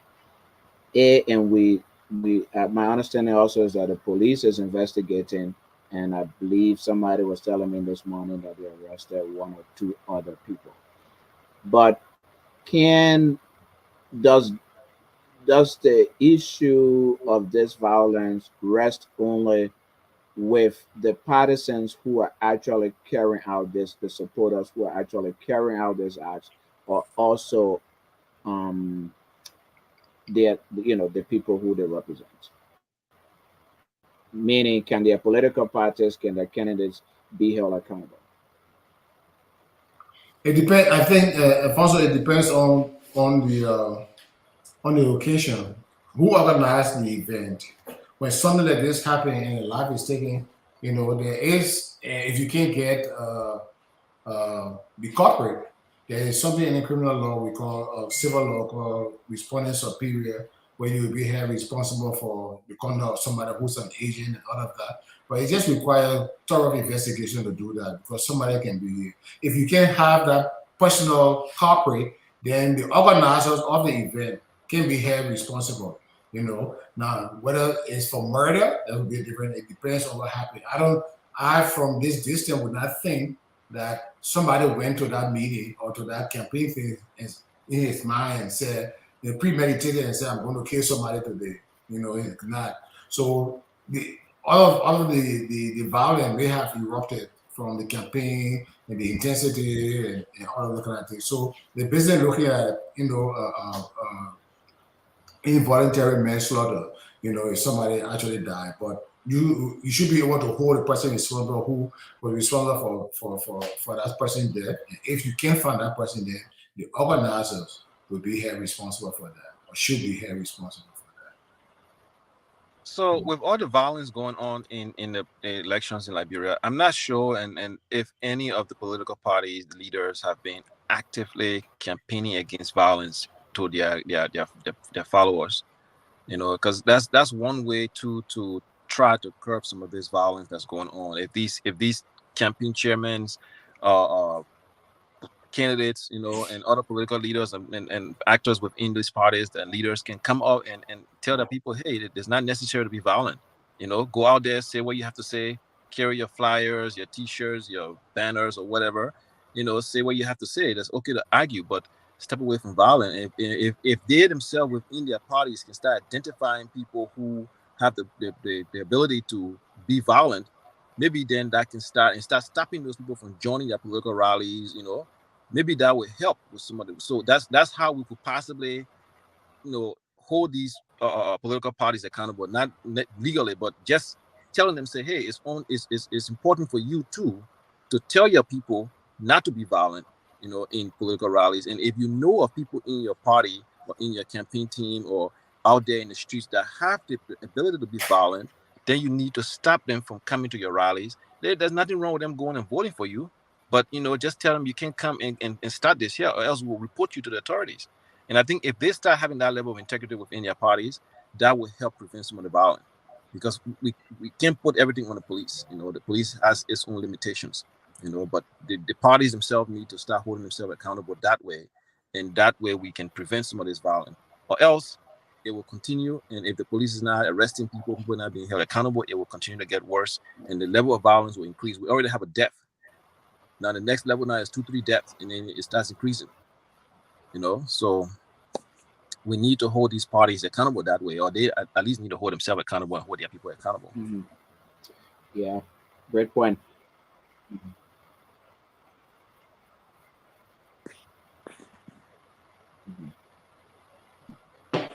Mm-hmm. Okay. Can we go up to 4:30? We start at 2:30, 4:30. At least that would be 2 hours. Is it okay to go up to? It's just 7 more minutes, 7 or 10 more minutes. Yeah, that's fine for me. If you are okay with that. Um. So, Okay. Okay. Yeah. So really, that's it's a technical question here, Councilor Verde, and I'll pose this to you. Um, when there are political rallies and political gatherings, or even religious gatherings, or whatever they may be, but just gatherings in general, A, doesn't the police have the responsibility to make sure that security is provided around these gatherings? And B, do the organizers not have a responsibility to at least tell the police that we're having this gathering so that police then exercises its obligation to make sure that security is provided around such a gathering? And I'm asking this because, again, because of the election violence, but also just looking back at what happened in Newtown, I believe last year, when this prophet was holding this crusade and there was a stampede and people died. And up to my knowledge, nobody has been held accountable. Now we have this incident in Nimba County where somebody reports say was actually pelted with rocks and later died during a political event. Um, doesn't police have the authority, a responsibility, and don't organizers have responsibility around making sure that security is provided around these events? that. I think the answer to both of those questions are affirmative, but we have to be careful about how we we blame the police also, because there's this issue of the fundamental rights in our constitution that says citizens have the right to assemble at any time of their choosing. You know, why that is true, but for the issue of security now we're talking about, and so The thing is, the security institutions should not use the issue of insecurity to deny people the right to assemble.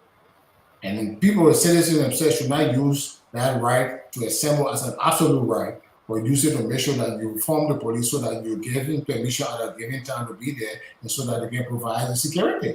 So both parties have a responsibility to provide information, okay? Because it's possible that now this is election season, Party A may be planning a rally at a venue where Party B already planned to be.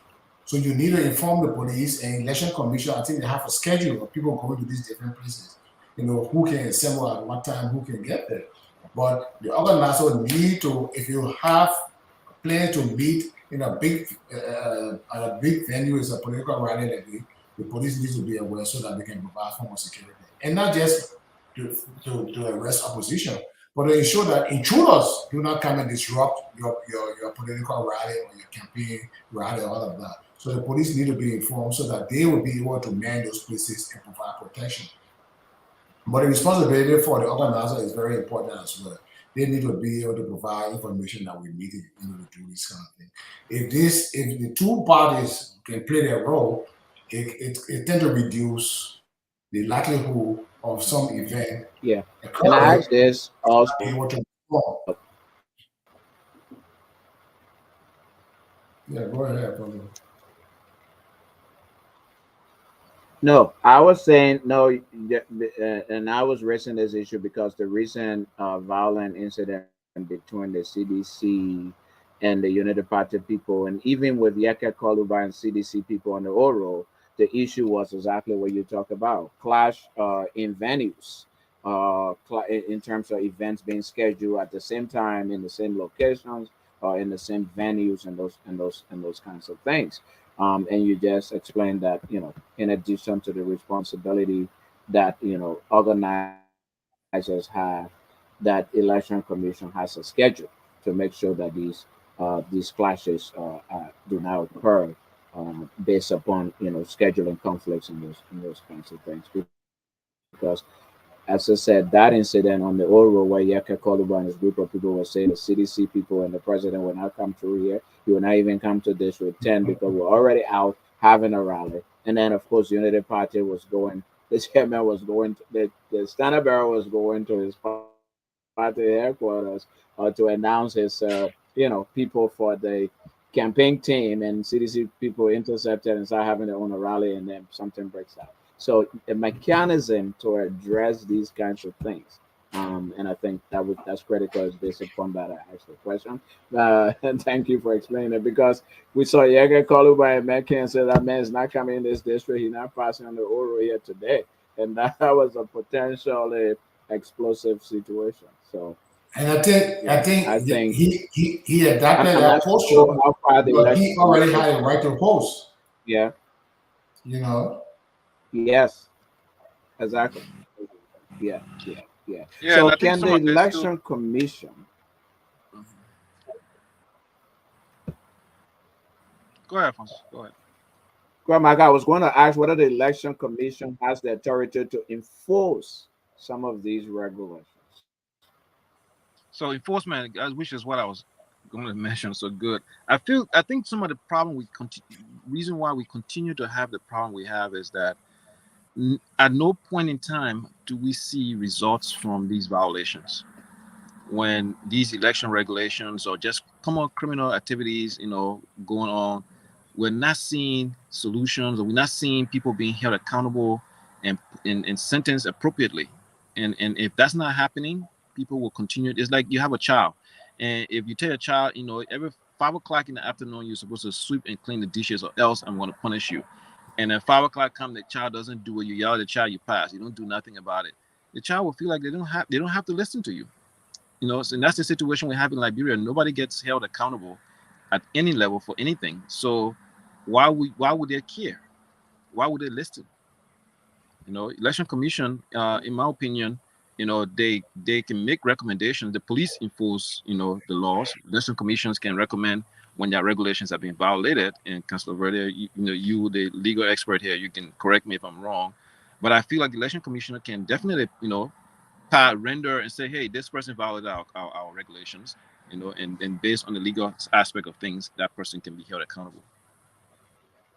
Yeah, there have been instances in Liberia during my lifetime, during my professional lifetime as a lawyer, where people are actually held accountable and responsible and are sentenced for a crime. Yeah, but the other of the day is that it's tough to hold people accountable because at every level of the Liberian society, people don't have interest in certain things. Sometimes they just want to see people arrested and they don't pursue it. Even families don't pursue matters to court and all of that. But the election commission has a responsibility to make sure that its laws are obeyed.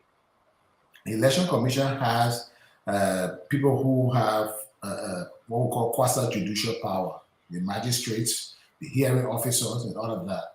If they come down with decisions and say this person has violated election law and call for that person to be arrested, all they need to do is inform the police. Police will arrest that person and they'll put them through the court process. They do that. The election commissioners or the magistrate themselves will not effect the arrest, but they can hand down decisions that can lead to your arrest if you are actually in violation of the election laws and guidelines. They can do that.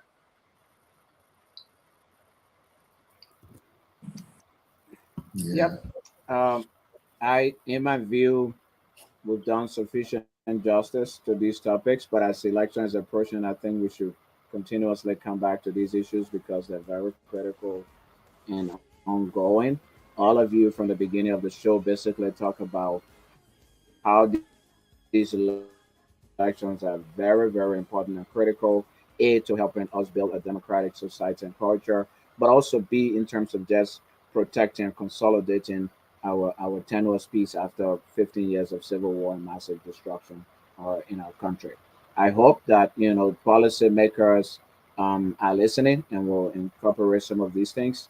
Part of my plan is to really take some of these ideas and hopefully put them together as we go forward. Maybe after a show, we just highlight some of the main points that were discussed here and publicize them so that people know what's happening. I really, really, really like the issue where you guys discussed the role of political parties in really policing the election process and making sure that the voting process to the counting of votes and tabulation is really in place in terms of educating their monitors to be aware of and know what they will be looking for at polling places and all of that. I think that was an excellent conversation. Again, I hope political parties were listening and adapting these very brilliant ideas.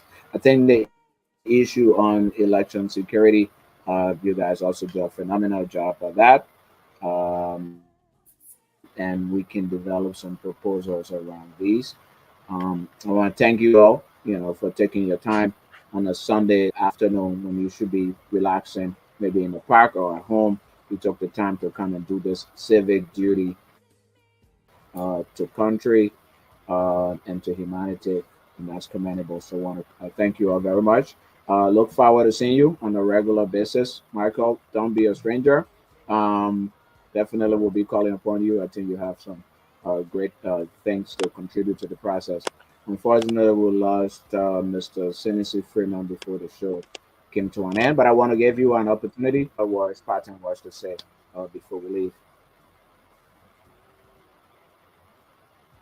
You want to Thank go, you. Mike? Yeah. Well, thank you very much. I do hope and pray that Liberia has a free and fair election this time around, and especially without violence, and that whoever wins, is who the people choose, and that person will, do good works for the Liberian people. Our people have been suffering too long, and they deserve, change. So whoever wins the election, congratulations to you in advance, and that, wish you all the luck.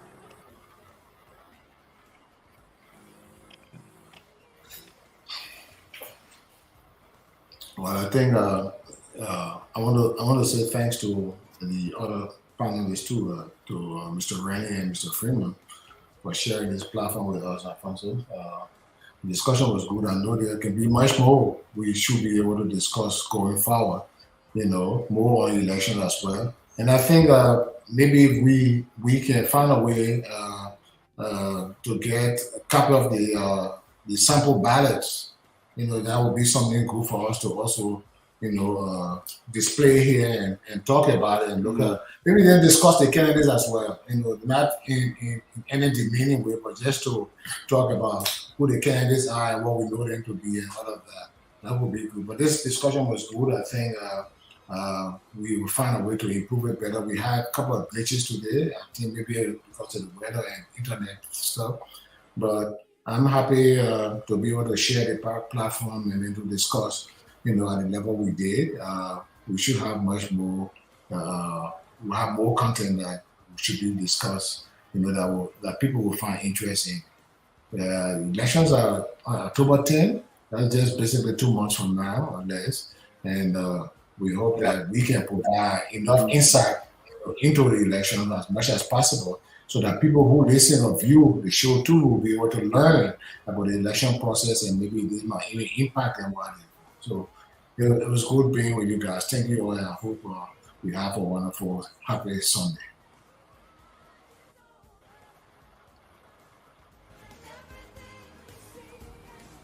Thank you both three of you very much for bringing your wealth of experience and information to the discussion. Definitely during the week, will commit myself to doing some research, including actually looking for that sample ballot paper. If we can get it, that would be very very helpful. Thank you. Thanks. We had some support in the background, so Mr. Cyrus Gray. Thank you guys, and have a good Yeah. evening. Okay. Yep, bye bye.